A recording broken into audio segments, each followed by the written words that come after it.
চাচি, আমার বন্ধু পেঁপে গাছটাকে কেটো না। তুমি যা বলবে আমি তাই করবো চাচি। তুই সরবি নাকি তোকে ঘাড় ধাক্কা দিয়ে বাড়ি থেকে বের করে দেব? আমায় কাটার ফল কিন্তু ভালো হবে না। ও মা, পেঁপে গাছ দেখছি আবার কথাও বলে। তার মানে এটা কোনো জাদুর পেঁপে গাছ? হ্যাঁ, আমি জাদুর পেঁপে গাছ। শোন, তোকে আমি কাটতাম না যদি তুই রূপাকে সাহায্য না করতি। খুব দরদ হয় ওর জন্যে, তাই না? এবার মরে গিয়ে দরদ দেখাস। আরে বাহ, পেঁপে গাছটা তো খুব সুন্দর। গাছটা আমি বাড়িতে নিয়ে লাগিয়ে দেব। জ্বালানি কুড়োতে গিয়ে দেরি হয়ে গিয়েছে।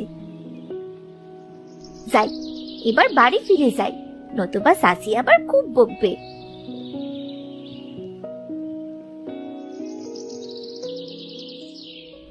মহারানীর কি এখন আসার সময় হলো? বলি জ্বালানিগুলো রান্নাঘরে দেখে তাড়াতাড়ি রান্না বসা দেখি। ঠিক আছে চাচি, আমি নদী থেকে পানি এনে রান্না চড়াচ্ছি।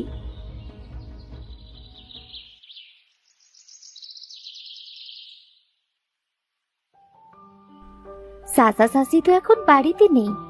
আমি পেঁপে গাছটা এক্ষুনি লাগিয়ে ফেলি। রূপা সবার চোখের আড়ালে যে পেঁপে গাছটা তার বাগানে লাগিয়ে দেয়। ঠিক সে সময় রূপার চাচা রূপাকে ডাকতে শুরু করে। রূপা, এই রূপা, কোথায় তুই? আমাকে এক গ্লাস পানি দে তো, তাড়াতাড়ি আয়। এই নাও চাচা, তোমার পানি। বলি, সারাদিন তোকে দেখি বসে বসে আরাম করতে।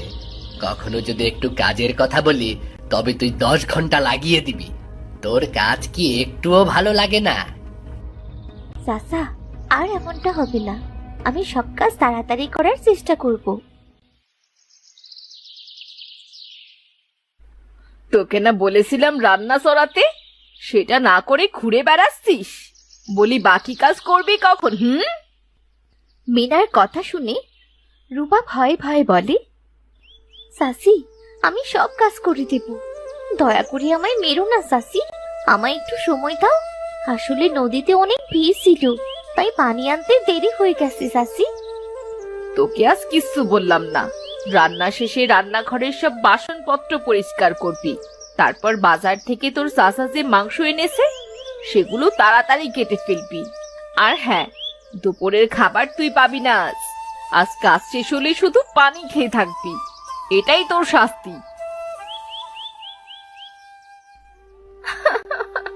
হে বিধাতা, কেন এমন শাস্তি দিচ্ছ আমাকে? আমি কি অন্যায় করেছি? এইভাবে না খেয়ে আমি কতদিনই বা বাঁচবো? না, তাড়াতাড়ি করে কাজ শেষ করে ফেলি, না হলে চাচি আবার শাস্তি দিবেন। এই বলে রূপা কাজ করতে শুরু করে। রূপা রান্নাঘরের বাসনপত্র পরিষ্কার করে। এরপর সে মাছ মাংস কাটতে থাকে। আরে এই মেয়ে, তুই সারাদিন লাগাচ্ছিস কাজ করতে। ওদিকে খামারে হাঁস মুরগির পানি খাবার সব ফুরিয়ে গিয়েছে। ওদের খেতে দেবে কে শুনি? আসলে চাচি, সারাদিন না খেয়ে যে আর কাজ করতে পারছি না। দুপুর গড়িয়েছে, বিকেল হতে চললো চাচি। দয়া করে আমায় দুটো ভাত খেতে দাও না। যদি আরেকবার আমার কাছে ভাত চেয়েছিস না, তবে তোকে ঘাড় ধাক্কা দিয়ে বাড়ি থেকে বের করে দেব। এখন তো শুধু খাবার পাচ্ছিস না, তখন থাকার মতো জায়গা পাবি না। না না চাচি, আমি তোমার কাছে খাবার চাবো না। দয়া করে তুমি আমায় বাড়ি থেকে তাড়িয়ে দিও না। আমি এক্ষুনি হাঁস মুরগির খামারে যেয়ে খাবার দিচ্ছি। এদিকে সব কাজ শেষ। তুমি মাছ মাংসগুলো কোথায় রাখবে রেখে দাও। এই বলে রূপা সেখান থেকে চলে যায়। এরপর সে হাঁস মুরগির খামারে পানি আর খাবার দেয়। না, না খেয়ে তো আর কাজ করতে পারছি না। মনে হচ্ছে মারাই যাবো। আচ্ছা, আমার পেঁপে গাছে তো পানি দেওয়া হয়নি। যাই, লুকিয়ে সেই পেঁপে গাছটাতে একটু পানি দিয়ে আসি। জানিস পেঁপে গাছ, আমার খুব কষ্ট হচ্ছে। না খেয়ে আর কত সময় থাকা যায় বল? সারাদিনে একবার খেতে দেয়, তাও মরিচ আর পেঁয়াজ দিয়ে। পেট ভরে যে কবে ভাত খেয়েছি। তাও মনে নেই বিধাতা কেন যে আমার বাবা মাকে কেড়ে নিল। তারা বেঁচে থাকলে হয়তো আজ আমায় এত কষ্ট পেতে হতো না। রূপা তার সব কষ্টের কথা পেঁপে গাছের সাথে বলতে বলতে কেঁদে ফেলে। এরপর থেকে প্রতিদিন রূপা বাড়ির সমস্ত কাজ শেষ করে লুকিয়ে লুকিয়ে পেঁপে গাছে পানি দিতে আসে আর পেঁপে গাছের সাথে অনেক গল্প করে। পেঁপে গাছের সাথে গল্প না করলে রূপার যেন রাতে ঘুমই হয় না। এভাবে কেটে যায় বেশ কয়েকদিন। পেঁপে গাছটাও বেশ বড় হয়েছে এখন, তাতে পেঁপেও ধরেছে অনেক। একদিন, এই যে নবাবের বেটি, এই বিকেল বেলা কোথায় গিয়েছিলি? হ্যাঁ, বলি বাড়ির কাজ করবেটা কি শুনি?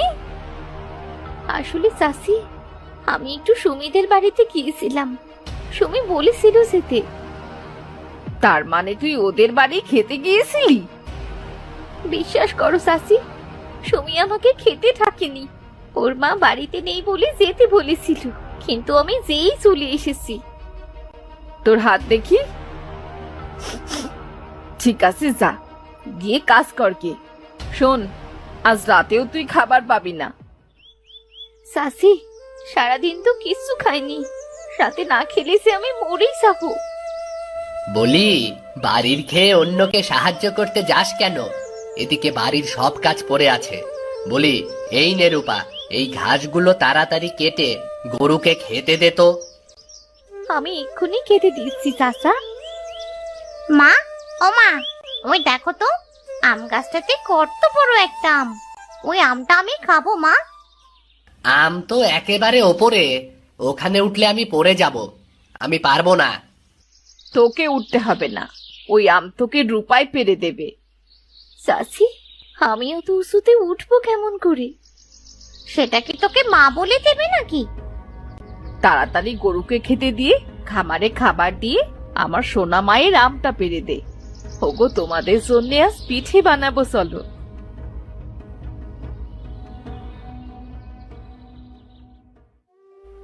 বিধাতা, তুমি দেখো যেন না পড়ে যায়। বাবা মা কেন যে চলে গেল আমায় ফেলে? তোমাদের সাথে নিয়ে গেলে হয়তো এত কষ্ট পেতে হতো না। রূপা গাছ থেকে অনেক কষ্টে আমটা পারে। আম পেরে নিচে নামার সময় তার পা কেটে অনেক রক্ত বেরোয়। শোন রূপা, এইটুকু কেটেছে, তাতে এমন করছিস কেন? বুঝি সব কাজ না করার ঠান্ডা, তাই তো? চিন্তা করিস না বোন, আমি ঠিক কাজ করে দেব। চাচি, আমি সব কাজ করে দিয়েছি। আমায় একটা পিঠা দেবে? খুব খিদে পেয়েছে আমার।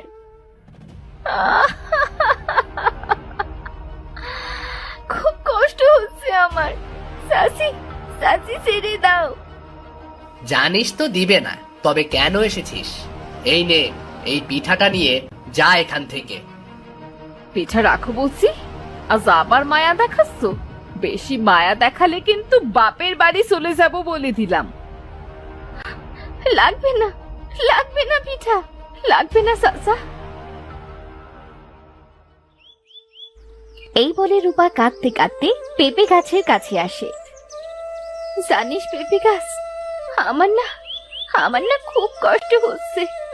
দেখ না, আর চাচি আমার হাতে গরম খুন্তি দিয়ে শেখা দিয়েছে। একটা পিঠা চেয়েছি তার জন্যে। পাটা কেটে গিয়েছে আম পাড়তেছে। চাচি বলেছে আজ রাতেও আমায় খেতে দেবে না। মনে হচ্ছে আমি আর বাঁচবো না রে। আমি যে খুব ক্ষুধার্ত। দুঃখ পেও না রূপা, আমি তোমায় পাকা পেঁপে দিচ্ছি, তুমি সেটাই খেয়ে নাও। কে কে কথা বলছে এমন করে? আমি তোমার বন্ধু পেঁপে গাছ, যার কাছে প্রতিদিন তুমি তোমার কষ্টের কথা বলো। তুই কথা বলতে পারিস? তবে এতদিন কথা বলিসনি যে? হ্যাঁ, আমি কথা বলতে পারি, কিন্তু সবার সাথে কথা বলি না। এক সাধু বাবা আমায় বর দিয়েছিল তাকে সাহায্য করার জন্য। সে বলেছিল আমি কথা বলতে পারবো, তবে আমার কাছে পেঁপে হবার পর সেটা পাকলে সে আমাকে শক্তিও দিয়েছিল। আমার দুঃখের কথা শোনার তো কেউ নেই, এখন থেকে তুই শুনবি।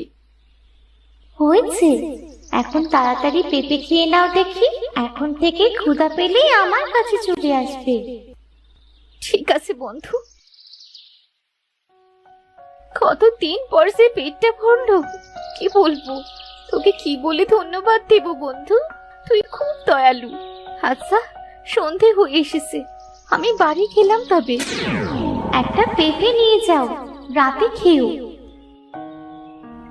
রূপা পেঁপে গাছের কথা মতো একটা পেঁপে নিয়ে বাড়ি ফিরে যায়। খুব খিদে লাগলেই পেঁপে গাছের কাছে গিয়ে পেঁপে খেয়ে আসে। রূপার শরীরটাও এখন অনেকটা ভালো আগের থেকে। বলি, রূপা এমন দিন দিন সুন্দর হচ্ছে কেমন করে?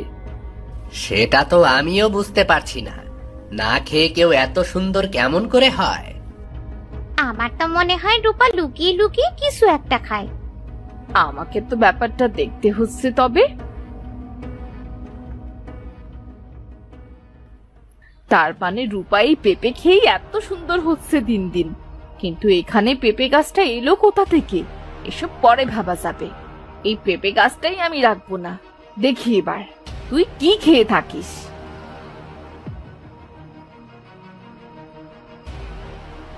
সাসি, আমার বন্ধু পেঁপে গাছটাকে কেটো না, তুমি যা বলবে আমি তাই করবো সাসি। তুই সরবি নাকি তোকে ঘাড় ধাক্কা দিয়ে বাড়ি থেকে বের করে দেব? আমায় কাটার ফল কিন্তু ভালো হবে না। ও মা, পেঁপে গাছ দেখছি আবার কথাও বলে, তার মানে এটা কোনো জাদুর পেঁপে গাছ। হ্যাঁ, আমি জাদুর পেঁপে গাছ। শোন, তোকে আমি কাটতাম না যদি তুই রূপাকে সাহায্য না করতি। খুব দরদ হয় ওর জন্যে, তাই না? এবার মরে গিয়ে দরদ দেখাস।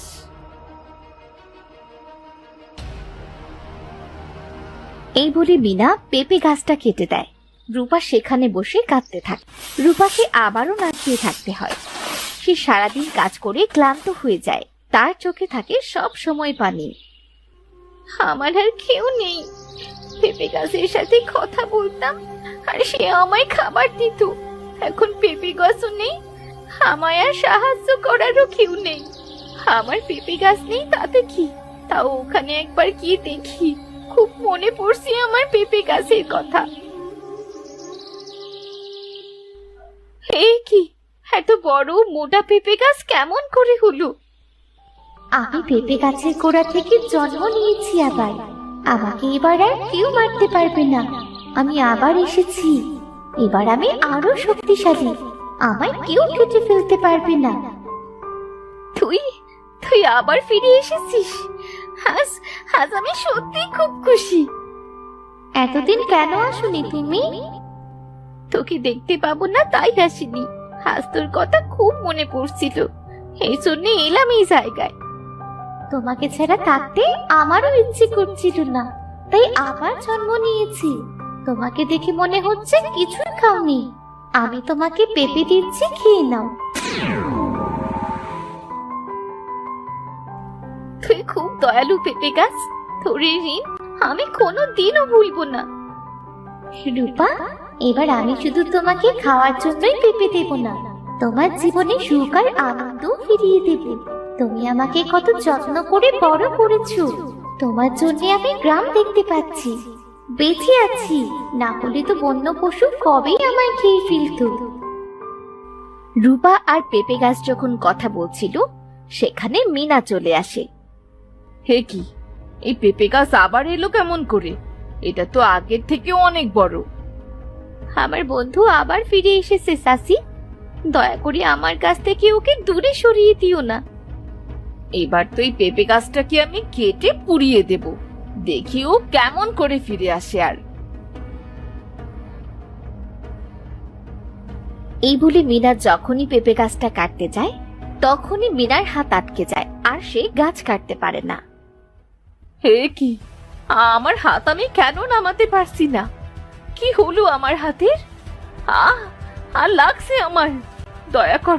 দয়া করো পেঁপে গাছ, আমি ভুল করেছি, আমাকে ক্ষমা করো। আমি তোমাকে কাটবো না পেঁপে গাছ, কাটবো না।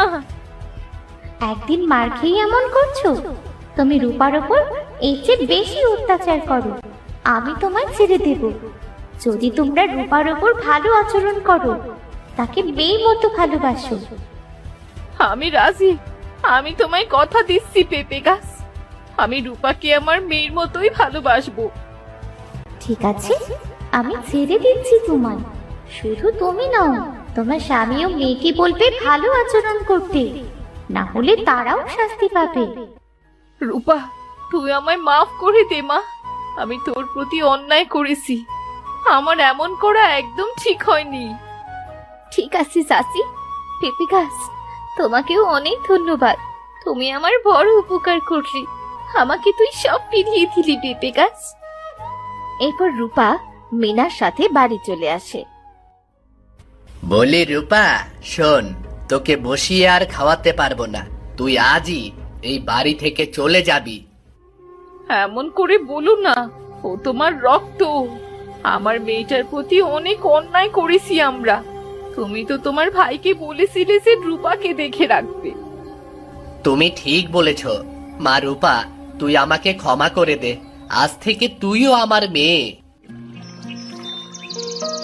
এরপর থেকে মিনা আর রফিক রূপাকে অত্যন্ত যত্ন করে খেয়াল রাখে। বাড়ির সব কাজ সবাই মিলেমিশে করে। একদিন রূপা হাসতে হাসতে পেঁপে গাছের কাছে যায়। ধন্যবাদ পেঁপে গাছ, তুই আমার জীবনের শ্রেষ্ঠ বন্ধু, তুই আমার জীবনটাই বদলে দিয়েছিস, আমার জীবনে তুই সুখ এনে দিয়েছিস পেঁপে গাছ। রূপা, আমি চাই তুমি সুখে থাকো, আর কখনো ভয় পেও না। আমি সব সময় তোমার পাশে আছি। আমি থাকতে তোমার কেউ কষ্ট দিতে পারবে না। তবে সবকিছু পেয়ে যেন তুমি আমায় ভুলে যেও না। তোকে কি ভোলা যায় বল? নাও, তুমি পেঁপে খাও। আজ তো পেটটা ভরা রে, তবে পেঁপে তো খেতেই হবে। আজ কিন্তু তোর দেওয়া পেঁপে বাড়িতেও নিয়ে যাব, চাচা চাচি ও সোনার জন্যে। ঠিক আছে, এই পেঁপেটা তুমি খাও, বাকিগুলো নিয়ে যেও।